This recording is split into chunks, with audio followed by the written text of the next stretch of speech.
Eu quero doar as cotas da minha empresa para minha esposa. Eu quero vender uma casa que eu recebi de herança do meu avô, mas o cartório está exigindo a assinatura do meu marido. Eu quero doar para o meu sobrinho um apartamento que eu recebi de herança do meu pai ou por doação do meu pai e o cartório está dizendo que eu só sou o dono de 50% desse apartamento. Sabe o que todos esses casos reais têm em comum? A falta de planejamento e a escolha errada do regime de bens. E hoje nós vamos começar a tratar sobre esse tema de regime de bens e as implicações dele, tanto no divórcio, embora esse não seja o meu foco principal neste canal, mas eu vou conseguir pincelar com vocês sobre esse tema no divórcio, mas principalmente como fica esse regime no inventário, na doação, tá? Então eu peço que você continue com esse vídeo até o final, porque vai ter bastante informação relevante para você. Antes, deixa eu me apresentar, eu me chamo Natália, sou advogada especialista em direito sucessório e imobiliário, e este é o meu canal. Nele eu vou trazer informações sobre inventário, sobre regularização de imóveis, sobre planejamento sucessório e patrimonial. E se você gostou deste canal, já peço que você se inscreva, que você curta esse vídeo, que você compartilhe com outras pessoas que precisam também saber dessas informações. Nós vamos começar a trabalhar com uma saga de regimes de bens dentro do inventário, mas eu vou apresentar também algumas aplicações desses regimes no divórcio. Então, fica comigo até o final, vou tentar ser o mais sucinta possível para que você consiga compreender, ver se adequa ao seu caso. Qualquer dúvida você pode deixar nos comentários ou me procurar nas redes sociais, que eu vou deixar o link na descrição do vídeo. Primeiro caso prático que eu quero compartilhar aqui com vocês é a doação entre cônjuges. Eu dei um exemplo de que o cônjuge quer vender as suas cotas, as cotas da sua empresa, para o seu parceiro, para sua companheira, para sua esposa, só que o cartório não está aceitando. E isso é plenamente válido, tá, gente? Porque nesse regime da comunhão universal ou comunhão total de bens, tudo que pertence a um, consequentemente, pertence a outro. Logo, não posso doar aquilo que já pertence a outra pessoa. Eu não posso doar a ela o que já é dela, certo? Então, não é possível de fato que seja feita essa doação, porque já subentende-se nesse regime de bens que 50% pertence ao outro cônjuge. E aí você pode me perguntar, mas e o segundo caso que a doutora trouxe aqui? O segundo caso foi sobre a venda de um imóvel em que o cartório exigiu a assinatura do cônjuge. Isso também é plenamente possível, tá? Mas foi objeto de herança. Regra geral, pessoal, no regime da comunhão universal, os bens recebidos em doação e em herança também se comunicam na constância do casamento, certo? A única exceção que poderia mudar essa realidade é se essa doação ou essa herança for recebida com a cláusula de incomunicabilidade. Aí o doador vai ter estabelecido isso durante a doação, ou o autor da herança vai ter especificado isso num testamento, enfim. Mas se não houver a cláusula de incomunicabilidade, subentende-se, ou seja, é a regra de que aqueles bens se comunicam. Então, mesmo que você tenha recebido como herança, mesmo que você tenha recebido por doação, vai se comunicar com os bens do seu parceiro. Agora, ainda dentro desse ponto, eu quero trazer uma outra implicação para você. Imagine que você recebeu esse apartamento por doação do seu avô com cláusula de incomunicabilidade, o que significa que ele não se comunica com o seu cônjuge. Só que você não quer vender esse apartamento, você quer alugar. Se o imóvel é particular, porque não se comunica com o seu cônjuge, e você aluga, os aluguéis pertencem a você ou a você e o seu cônjuge? Pertencem ao casal, tá? Mas aí foge totalmente da regra. Gente, é a lei, tá? A lei determina assim e nós temos que seguir o que a lei tá dizendo. Porque a lei vai dizer que os frutos percebidos na constância do casamento pertencem ao casal.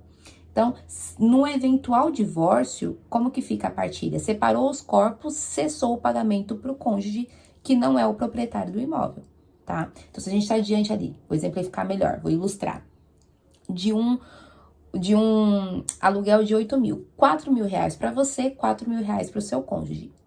Separou os corpos, ainda que não tenha sido finalizado o divórcio judicialmente, separou os corpos, cessa também a percepção desses frutos pelo seu cônjuge ou pelo seu ex-cônjuge, tá certo? E no inventário é da mesma forma. Faleceu o proprietário do bem e ele é o autor da herança, cessa também a percepção daqueles aluguéis por parte do cônjuge sobrevivente. Mas lembre-se que isso se aplica quando nós estamos diante de um bem particular, ou seja, aquele que foi recebido por herança ou doação com cláusula de incomunicabilidade, certo? Certo. Você consegue perceber a confusão patrimonial que pode acontecer se você não conhece as especificações desse regime? Por isso que é de extrema necessidade que seja feito um planejamento, tá? Por isso que é de extrema necessidade que você, antes de se casar ou durante o casamento, tenha um assessoramento aí de um advogado especialista para que ele consiga resguardar, trazer segurança para o seu patrimônio, para o seu casamento, trazer segurança jurídica para os seus sucessores. Uma outra questão que é bastante recorrente que chega aqui para mim, aí o meu salário. Você percebe ali um salário mensal de 15, de 20 mil. Vamos supor, o seu salário, mesmo que seja acima de 20 mil, em regra, tá? Em regra, não se comunica com o seu cônjuge. Agora, se você acumula esse salário, ou seja, esses 20 mil você deixa guardado numa poupança ou deixa investido e esse valor vai se acumulando, esse valor vai começar a se comunicar. Ele vai perder a natureza salarial, tá? E vai ganhar ali uma natureza de investimento mesmo. E por essa razão vai se comunicar com o seu cônjuge. Então, na partilha do divórcio, desse valor, 50% será seu e 50% será do seu cônjuge. No inventário, também vai se comunicar. O seu cônjuge vai ter 50% a título de meação desse valor e o restante vai ser partilhado como herança. Então, olha só quantos detalhes que a gente pode deixar passar, porque a gente não conhece as regras de um determinado regime de bens. Eu sempre deixo meus clientes bem orientados no sentido de que se tá na lei é importante, tá? Se tá na lei é importante. Regime de bens não é oba-oba, às vezes a gente deixa passar ali no ânimo, na emoção de se casar, mas é muito importante você construir desde cedo uma base sólida para todo o patrimônio que você já possui e aquele que vocês, como casal, vão construir. E como isso vai ser, inclusive, partilhado após a morte de vocês. Então, estejam atentos, porque o regime de bens é muito importante e é necessário um acompanhamento jurídico, principalmente quando nós estamos falando de patrimônios milionários, tá? Para você resguardar os seus direitos aí, os direitos dos seus filhos, os direitos dos seus sucessores. Vamos ir mais um pouquinho? Agora, o negócio aperta mesmo é no inventário, gente, porque é com a morte que esse regime de bens se torna ainda mais complexo. Então, eu vou trazer aqui uma regra geral que eu preciso que você grave nas paredes do seu coração para você não se esquecer jamais. Lembra que eu falei que quando um dos cônjuges recebe um bem por doação ou por herança e contém a cláusula de incomunicabilidade, significa que aqueles bens não se comunicam com o outro cônjuge, significa que aquele bem é particular. E quando nós estamos diante de bens particulares no inventário, o cônjuge sobrevivente não herdará em hipótese alguma se houver filhos vivos do falecido, do autor da herança. É exatamente isso. Juridicamente falando, nós dizemos que o cônjuge sobrevivente não concorre com os filhos do falecido, com os descendentes no regime da comunhão universal de bens, quando se tratar de bens particulares. Então, se você é viúva, se você é viúvo e o falecido, o autor da herança, deixou bens particulares, mas deixou filhos vivos bilaterais ou unilaterais, entenda que você não vai herdar em hipótese alguma. Essa regra vai mudar, meu povo, quando nós estivermos diante de ascendentes, que são pais ou avós do falecido. Se o falecido deixou bens particulares, mas não deixou filhos vivos, não deixou descendentes, o cônjuge sobrevivente irá concorrer com os ascendentes, com os pais, com os avós do cônjuge falecido, tá? Tenha isso em mente. E o cônjuge sobrevivente não só poderá herdar, como também poderá mear sobre esses bens particulares quando estiver concorrendo com os ascendentes do autor da herança. Olha só que implicação importantíssima. E por que é importante? Porque se você contrata um advogado desavisado para fazer um planejamento sucessório, para fazer um inventário numa situação como essa, se você está enfrentando um inventário e a sua situação é essa, o que esse advogado pode fazer? Ele pode esquecer simplesmente que o cônjuge sobrevivente nesse regime tem direito de meação sobre o bem particular. E aí ele joga todo o valor e eu não sei se você sabe, mas a meação, ela não é calculada para fins de imposto de ITCMD. O ITCMD não recai sobre a meação.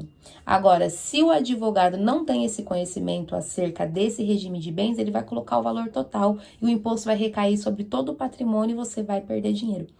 Consegue entender como que é importante a gente conhecer as implicações, as observações, as entrelinhas de cada regime de bens? A solução, Natália, para a situação como essas, a gente tem um planejamento sucessório, tem um planejamento matrimonial, que são ferramentas do direito que podem ser utilizadas por você para conseguir deixar muito bem esclarecido, muito claro, de forma objetiva, qual vai ser o segmento do seu patrimônio? Nós temos as holdings familiares, nós temos tantas ferramentas à nossa disposição para conseguir organizar o patrimônio enquanto em vida ou após a morte, que se eu sentar aqui, a gente ficaria horas e horas e horas falando sobre isso. Então, o que eu posso te orientar é, faça um planejamento.